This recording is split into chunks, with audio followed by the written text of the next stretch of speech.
Vijay bro, CM bro, என்ன bro uncle அங்கிள்னு நரம்பு புடைக்க பேசுனீங்களே, என்ன ப்ரோ ஆச்சு அப்படின்ற மாதிரி ஒருத்தர் பேசியிருக்கிறார்.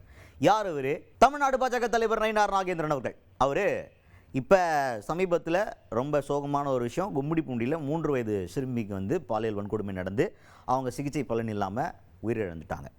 இது தொடர்பாக ஒரு குற்றவாளியை கைது பண்ணியிருக்கிறாங்க, நடவடிக்கை எடுக்கப்பட்டிருக்கு. இப்போ என்னென்னா, நம்ம ஊரில் வழக்கமாக நடக்கிற ஒரு சிக்கல் இருக்குது.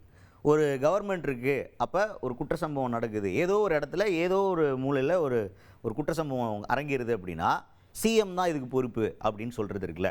சிஎம் பொறுப்பு, அவர் வந்து அதுக்கு நடவடிக்கை எடுக்கணும், குற்றவாளிக்கு கடுமையான தண்டனை வழங்கப்படணும் அப்படிங்கிறதுல மாற்றுக்கிறது கிடையாது. ஆனால் அது நடந்திருக்கவே கூடாது, நீங்கள் அங்கே போய் முதல் நாள் நைட்டே தடுத்துருக்கணும் அப்படின்னு எதிர்பார்க்கறது இருக்குல்ல.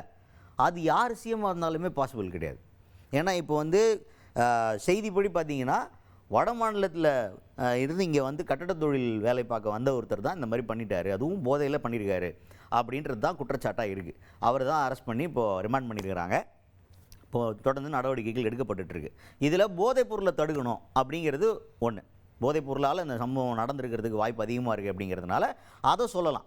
ஆனால் சிஎம் வந்து இது தடுத்துருக்கணுமா இல்லையா? நீங்கள் வந்து போன ஆட்சியில் கேள்வி கேட்டிங்களே, இப்போ உங்கள் ஆட்சியில் நடக்குதே அப்படின்னு கேட்டால், எல்லார் ஆட்சியிலையுமே இந்த மாதிரி சம்பவங்கள் ரொம்ப சோகமான விஷயம் என்னென்னா நடந்துக்கிட்டு தான் இருக்குது.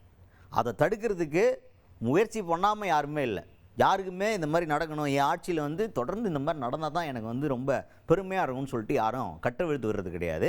ஆனாலும் அதை மீறி நடக்கும்போது நடவடிக்கை எடுக்கிறாங்களா இல்லையாங்கிறது தான் நம்ம முக்கியமாக பார்க்க வேண்டியது. அதுபோக நீங்கள் நியாயமாக கேட்க வேண்டியது என்னென்னா, வந்த உடனே போதைப் பொருளை அறவே ஒழிச்சிடுவோம், டாஸ்மாக் மொத்தமாக மூடிடுவோம் அப்படின்னு சொன்னீங்களே, அதை ஏன் பண்ணலை? இப்போ கூட ஒரு குற்ற சம்பவத்துக்கு பின்னால் போதை பழக்கம் இருக்குது, அவர் வந்து போதையில் தான் இந்த குற்ற சம்பவத்தில் ஈடுபட்டிருக்காரு, இதுக்கு நீங்கள் என்ன பதில் சொல்கிறீங்கன்னு கேட்டிங்கன்னா நியாயம். இந்த சம்பவத்தையே மொத்தமாக தூக்கி இந்த கவர்மெண்ட் மேலே போடுறது அப்படிங்கிறது இருக்குல்ல, அது வந்து கொஞ்சம் நம்ம கிளாரிட்டி வேணும். நம்ம என்ன மாதிரி அக்யூசேஷன் வைக்கிறோம் அப்படிங்கிறதுல கிளாரிட்டி இருந்தால் தான் மக்களுக்குமே வந்து இது நியாயமான கேள்வி தான் அப்படின்னு தோணும். அதை விட்டு இஷ்டத்துக்கு கேள்வி கேட்கலாம் அப்படின்னா என்ன நடந்தாலும், சார் நீங்கள் முன்னாடியே கும்மிடிப்பூண்டியில் போய் நின்றுக்கணும்ல சார், அந்த பக்கம் இருட்டாக இருக்குன்னா அங்கே போய் நிற்கணுமா இல்லையா சார், நீங்கள் காவலுக்கு நின்றுக்கணும்ல அப்படின்னு கேட்குறது அப்படிங்கிறது ப்ராக்டிக்கலி நம்ம கேட்கலாம். ஆனால் அது வந்து எந்த அளவுக்கு ப்ராக்டிக்கலாக மக்கள் வந்து அதை எப்படி எடுத்துக்குவாங்க அப்படிங்கிற ஒரு கேள்வி இருக்குது. இது எல்லா கவர்மெண்ட்லேயுமே நம்ம பண்ணிகிட்டு இருக்க தப்பு. எதிர்கட்சியில் இருக்கவங்க எல்லாருமே கவர்மெண்ட் மேலே குற்றம் சொல்லணும் அப்படிங்கிறதுக்காக லாஜிக் இல்லாத குற்றச்சாட்டுகளை வச்சுக்கிட்டு இருப்பாங்க அப்படிங்கிறது ஒன்று இருக்குது. அந்த மாதிரி இல்லாமல் நம்ம வந்து கரெக்டான ஆக்ஷன் எடுக்க சொல்லி அவங்கள இன்ஃப்ளூயன்ஸ் பண்ணலாம். நீங்கள் நடவடிக்கை எடுத்தே ஆகணும், உச்சக்கட்ட தண்டனை கொடுங்க, சாதாரணமான தண்டனைலாம் கொடுக்கக்கூடாது அவங்களுக்கு. இந்த போதைப் பொருளால் தான் இந்த பிரச்சனை நடக்குது, போதைப் பொருளை தமிழ்நாட்டில் மொத்தமாக ஒழிக்கணும், அதுக்கு நீங்கள் வந்து ஸ்ட்ரிக்டான ஆக்ஷன் எடுங்க. இந்த மாதிரி ப்ரொடக்டிவான இன்ஃப்ளூயன்ஸ் வந்து பண்ணுறது எதிர்கட்சிகளுக்கு ரொம்ப ஆரோக்கியமானது, மக்களும் அதை தான் வரவேற்பாங்க. அதை விட்டுட்டு நானும் கேள்வி கேட்பேன் அப்படி சொல்லிட்டு எல்லாத்துக்குமே கேள்வி கேட்குறது இருக்குல்ல, அது எந்த அளவுக்கு மக்கள் ரசிப்பாங்கன்னு தெரில. ஸோ அந்த மாதிரி ஒரு குற்றச்சாட்டாக நயினார் நாகேந்திரன் அவர்கள் வச்சுருக்காரோ அப்படிங்கிற மாதிரி அவருடைய கருத்து நமக்கு உணர்த்துற மாதிரி இருக்கு. முதல்வர் திரு ஜோசப் விஜய் அவர்கள் சட்டமன்றத்தில் படிக்கும்போது ரொம்ப அழகாக இருந்தது. இது சிறுபான்மையின் அரசு தான், ஆமாம் இது சிறுபான்மையின் அரசு தான், கோட்டு சூட்டெல்லாம் போட்டு படிக்கும்போது ரொம்ப நல்லா இருந்தது. ப்ரோ, தமிழக வெற்றி கழகத்துடைய முதலமைச்சர் ப்ரோ, இந்த 3 வயது குழந்தையை பாருங்கள் ப்ரோ, அங்கிள் அங்கிள் நரம்பு புடைக்க பேசுறீங்களே ப்ரோ, திரு ஜோசப் விஜய் ப்ரோ, இந்த 3 வயது குழந்தைக்கு யார் பதில் சொல்லுவாங்க? பெரம்பூரில் 7 வயது படிக்கிற மாணவிக்கு யார் பதில் சொல்லுவாங்க? சொல்லுங்க bro. Joseph Vijay bro MLA வர்றார், மிரட்டுறார். யாருடைய ஆட்சியில் எத்தனை நாள் உங்களுடைய ஆட்சி தாங்கும்?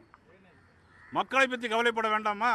அதுக்கடுத்தது 18ஆம் தேதி பாஜக தலைமையில் மாபெரும் ஆர்ப்பாட்டம் தமிழ்நாடெங்கும் அப்படின்னு அறிவிச்சிருக்கிறாங்க. அதுக்கு வந்து எந்த கட்சி பாகுபாடு, சாதி மத பாகுபாடெல்லாம் இல்லாமல் பொதுமக்கள் அனைவரும் ஒன்றா வந்து கலந்துக்கணும் அப்படின்னு வரவேற்பு கொடுத்துருக்கிறாரு நயினார் நாகேந்திரன் அவர்கள். யாருக்கு எதிரானா தாபக ஆட்சிக்கு எதிராக இந்த ஆர்ப்பாட்டத்தை அனௌன்ஸ் பண்ணியிருக்கிறாங்க. ஸோ இந்த ஆர்ப்பாட்டம் 18ஆம் தேதி நடக்க போகிறத இப்போ அனௌன்ஸ் பண்ணியிருக்காரு நயினார் நாகேந்திரன் அவர்கள். 18ஆம் தேதி பாரதிய ஜனதா கட்சியுடைய சார்பிலே சென்னையிலே இதை கண்டித்து மாபெரும் ஆர்ப்பாட்டம் நடைபெறும். இதில் கட்சி பாகுபாடின்றி, மத பாகுபாடின்றி, இன பாகுபாடுமின்றி அனைவரும் கலந்து கொள்ள வேண்டும் என்று நான் அன்போடு கேட்டுக்கொள்கிறேன். இது மாதிரி விஷயங்களை லேசாக விட்டுவிடக்கூடாது. இந்த ஆட்சி ஒரு விஷ கிருமி. இந்த முதலமைச்சர் முதுகெலும்பில்லாத முதலமைச்சர், சட்டத்தை கையில் எடுத்து சட்டத்தை பாதுகாக்க தவறிய முதலமைச்சர் உடனடியாக ராஜினாமா பண்ண வேண்டும். அதுக்கு அடுத்தது ஒரு அர்த்தமுள்ள கேள்வி என்ன அப்படின்னா, சிங்கப்பெண் அதிரடிப்படை அப்படின்னு சொல்லிட்டு பெண்களுக்கான சிறப்பு காவல் படை வந்து இப்போ வடிவமைச்சிருக்கிறாங்க. அவங்க வந்து இந்த கும்மிடிப்பூண்டியில் நடந்த 3 வயது சிறுமி பாலியல் வன்கொடுமை சம்பவத்தில் நேரடியாக அவங்க தாயார் வந்து பாதிக்கப்பட்டு நிற்கும் போது யாருமே அங்கே வந்து ஃபஸ்ட்டு விசிட் பண்ணவே இல்லை, அங்கே போகவே இல்லை அப்படின்ற ஒரு குற்றச்சாட்டு இருக்குது. இதை வந்து கேள்வியாக கேட்குறாங்க செய்தியாளர்கள். சார், இந்த மாதிரி பெண்களுக்கான பாதுகாப்புன்னு சிறப்பு படையான இப்போ வடிவமைச்சிருக்கிறோம், அங்கேருந்து யாருமே அங்கே போகலையே, இது வந்து பொதுமக்கள் மத்தியில் ஒரு அதிருப்தி ஏற்படுத்தியிருக்கு அப்படின்ற கேள்வி கேட்குறாங்க. இது வந்து கரெக்டான ஒரு கேள்வி, போயிருக்கணும், கண்டிப்பாக எதிர்பார்த்துருப்பாங்க. இப்போது சிங்கப்பெண் சிறப்பு காவல் படைன்னு ஒன்று இருக்குன்னா உடனே வந்து துரிதமான நடவடிக்கை எடுக்கப்பட்டிருக்கும், வேறு மாதிரி இருக்கும் ஆக்ஷன் அப்படின்னு எதிர்பார்த்துட்டு இருந்த நேரத்தில் ஆளே அங்கே போகலன்றது பெரிய ஏமாற்றத்தை கொடுத்துருக்கு. இதைத்தான் கேள்வியாக கேட்டாங்க. அதுக்கு நயினார் நாகேந்திரன் அவர்கள் எப்படி என்ன சொல்கிறார் அப்படின்னு பார்த்தீங்கன்னா, இது வந்து மக்களுக்கு ஒரு பாடம்.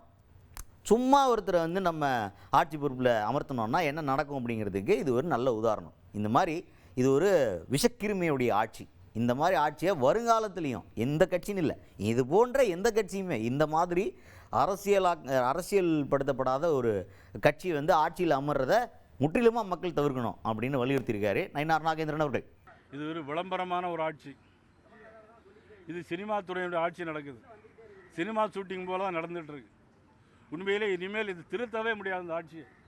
இனி மக்களாக முன் வந்து ஒரு போராட்டத்தை நடத்த வேண்டுமே தவிர ஏதோ அரசியல் பேச வேண்டும் என்பதற்காக நான் இதை பேசவில்லை. மக்கள் உணர்வோடு இனி வருங்காலத்திலேயே இந்த ஆட்சிக்கு மட்டும் இல்லை, இந்த மாதிரியான கட்சிகள் நாட்டிலே வரக்கூடாது, வளர விடக்கூடாது.